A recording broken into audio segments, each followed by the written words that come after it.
देखिए, किसी के ऊपर एनएसए कैसे लगाया जाता है और क्यों लगाया जाता है, क्यों इसमें वकील नहीं किया जाता है, क्यों अपील नहीं किया जाता है, क्यों दलील जो अपराधी होता है जो पकड़ा जाता है उसके ऊपर क्यों लगाया जाता है और ये एनएसए क्यों आया था, इसको क्या कहते हैं, इस बारे में आज हम समझेंगे। यह क्या है?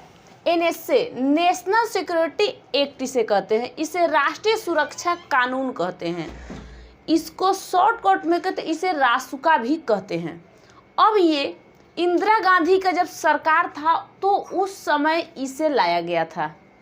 अब ये 1980 में इसको मतलब लाया गया था। किसी के ऊपर भी जैसे केंद्र सरकार हो या फिर राज्य सरकार हो वो लगा सकता है। अब वो लगाएगा तो कोई अगर मतलब उसको देशद्रोही माना जाता है, जिस बंदे को मतलब जिस भी व्यक्ति के ऊपर ये लगाया जाता है, चाहे वो केंद्र सरकार लगाए या फिर राज्य सरकार लगाए, तो उसको देशद्रोही घोषित किया जाता है। अब ये जैसे आपको पता होगा, अभी हाल ही की बात है, जो मनीष कश्यप के ऊपर एनएसए लगाया गया है, जो गुजरात से उसके ऊपर लगा दिया गया है, उसको देशद्रोही एक चीज़ में घोषित कर दिया गया, तभी तो उसके ऊपर लगा दिया गया ऐसा, क्योंकि हर एक चीज़ को वो पेश करते थे। जैसे ही मनीष कश्यप को पता चला कि तमिलनाडु में जो बिहार के मजदूर हैं वहाँ पे ऐसे कुछ हो रहा है, तो उन्होंने इस चीज़ के लिए विद्रोह किया। अब विद्रोह क्या किया, उसने वीडियो बनाया, वो एक यूट्यूबर है और वो दिखाया सबको कि यहाँ से ऐसे कुछ हो रहा है, या तो फेक न्यूज़ या कुछ भी। तो ये बिहार और तमिल में थोड़ा सा मजदूरों में और वहाँ के लोगों में मुठभेड़ होने लगा। इस बात के लिए उसे अरेस्ट कर लिया, मतलब गिरफ्तार कर लिया पुलिस ने। अब ये दो जगहों से इसके ऊपर केस हो गया, एक तो बिहार के से, एक तमिलनाडु से, 2 जगहों से केस हो गया। अब और किसी ने नहीं माना तो उसके ऊपर एनएसए लगा दिया गया, जैसे गुजरात से उसे एनएसए लगा दिया गया।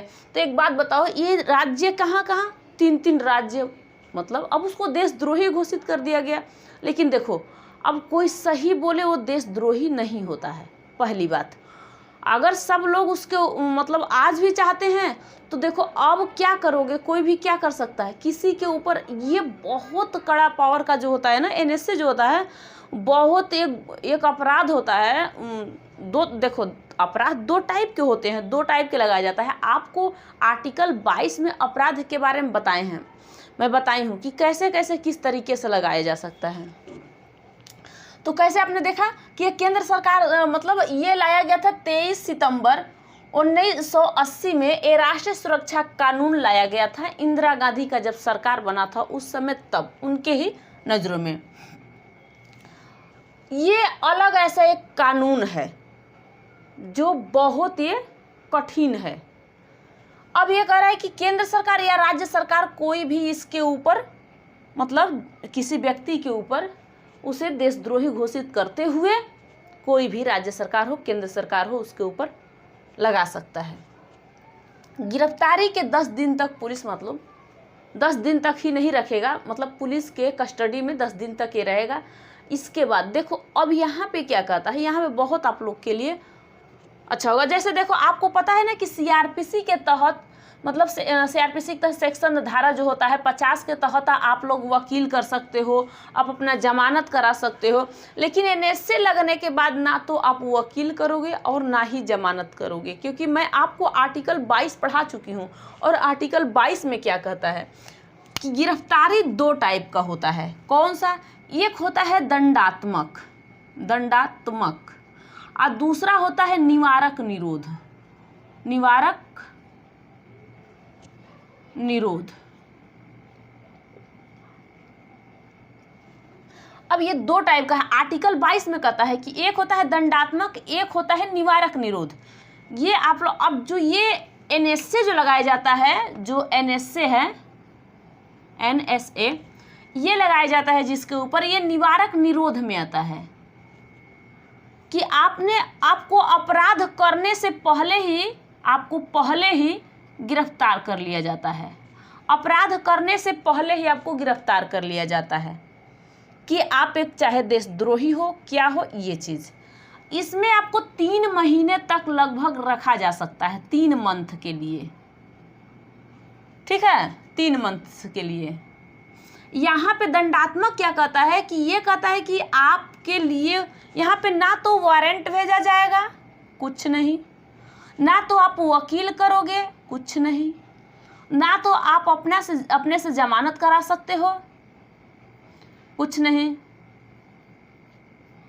देख लिए यहाँ पे ये होता है आपका NSA, इसमें आपको रखा जा सकता है। इसमें कहता है कि अपराध करने के बाद, आप जो अपराध कर लिए इसके बाद में आपको गिरफ्तार अगर किया जाता है तो आपके लिए वारंट भेजा जाएगा। क्या वारंट भेजा जाएगा? आप वारंट भेजने के बाद आपको अगर गिरफ्तार पुलिस करता है तो 24 घंटे तक आपको रख सकता है। उसके बाद अगर 24 घंटे तक आपको रख लिया तो आपको मजिस्ट्रेट यानी जज के सामने कोर्ट में पेश कर सकता है। कहाँ पे? कोर्ट में पेश करेगा, 24 घंटा ही मात्र रखेगा। वहाँ पे आप जाके अपने मनदीदा पसंद से एक वकील कर सकते हैं। किस तरह की कार्रवाई, किस तरह का कानून है वो अपना फिर तो समझा जाएगा कि आपने कौन सा अपराध किया है तो कौन सा धारा आप पे लगाया जाए। IPC का धारा कौन सा लगाया जाए? IPC के धारा के तहत आपको पुलिस पकड़ के भैया जज के सामने पेश करता है, कौन सा किस धारा के अनुसार। तो यहाँ पे हम धारा वो नहीं समझ रहे हैं, हम समझ रहे हैं सिर्फ NSA के बारे में। तो NSA बहुत एक डिफ़िकल्ट है।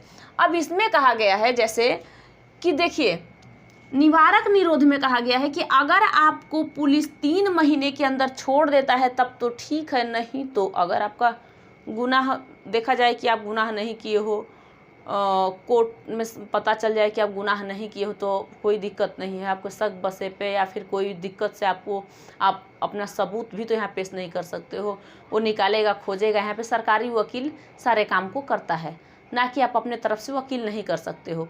तब यहाँ पे या तो आपको लगभग अब यहाँ 3 महीने तक अगर आप नहीं आप निकल पाते हो तब तो आपको 12 मंथ के लिए आपको ले जाके रख दिया जाएगा।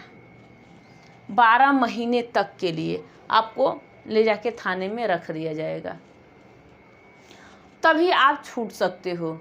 ये बहुत ही हर एक चीज़ से मतलब आदमी इंसान बचने के लिए कोशिश करता है, लेकिन जिसके ऊपर NSA लगा दिया जाता है ये बड़ी मुश्किल है, क्योंकि ये केंद्र सरकार या फिर राज्य सरकार लगाता है। प्रॉब्लम तो यहाँ पे बढ़ जाती है, यहाँ पे पूरी प्रॉब्लम बढ़ जाती है कि हम कैसे निकलें और क्या करें, क्योंकि हम ना तो वकील कर सकते हो, ना तो आप अपील कर सकते हो, ना तो आप दलील कर सकते हो। क्या कर सकते हो? कुछ नहीं कर सकते हो। ये होता है NSA, और NSA लगा दिया गया है। ये आपको पता होगा कि मनीष कैसेप के ऊपर लगाया गया है NSA।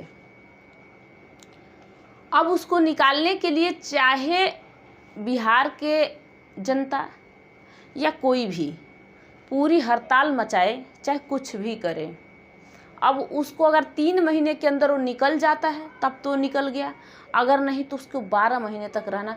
अब वो इंसान जो है निकलेगा, उसके बाद वो क्या फैसला करेगा तो बात की बात है।